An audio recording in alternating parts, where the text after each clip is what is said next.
Well, sustainability is more than just a buzzword for pig farmers. The industry is now turning farmers' sustainability story into tangible tidbits that could help secure pork producers' seat at the dinner table for decades to come. Step onto Lucas Fricke's farm in Ulysses, Nebraska. I get to work on a family farm.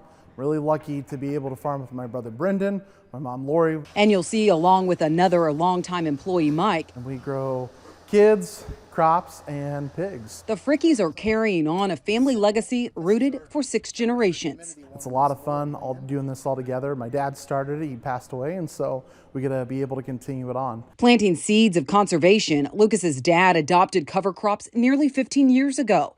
And while Lucas continues to uncover new opportunities, he's not immune to the challenges this year. We're worried about, are we going to have enough extra nitrogen that we're not already getting from hogs to be able to help in turn grow that corn crop for next year's pig crop. The other major concern is having enough people at the packing plants to which he sends his hogs. That's something that I've actually experienced quite a few times trying to take pigs.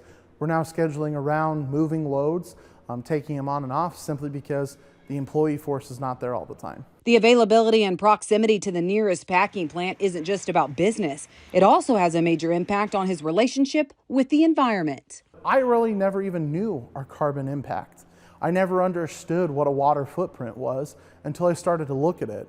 And I know a lot of people want to maybe paint a bad picture for production agriculture, using barns to raise our animals, or using synthetic fertilizers or crop protection products.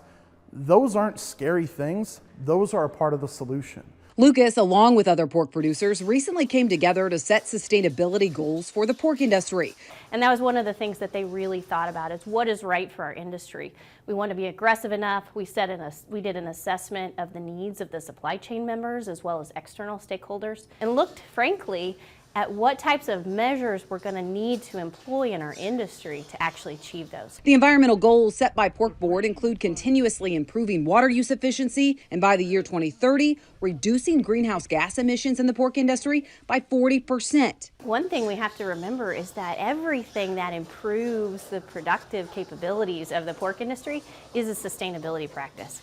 And so there is a very long list of those practices in barn as well as in the field. In order to measure and communicate the strides made in sustainability, the National Pork Board created an on-farm sustainability report for pig farmers. One thing we've realized from doing a life cycle assessment and other assessments of our industry is that 50% of our footprint comes from the feed that we feed our animals. Until you start sitting down and doing the accounting and say, I'm using less diesel fuel, I'm having less passes, I'm using less water, which is less electricity to pump water, they all add up in the end to help create a better product. From measuring tillage and fuel used to grow crops to the manure his farm produces, Lucas says his on-farm sustainability report was a game changer. Because I'm using row crop and I'm using less passes and I'm using my hog manure, we're able to better impact the environment and take more CO2 out of the atmosphere and store it in the ground.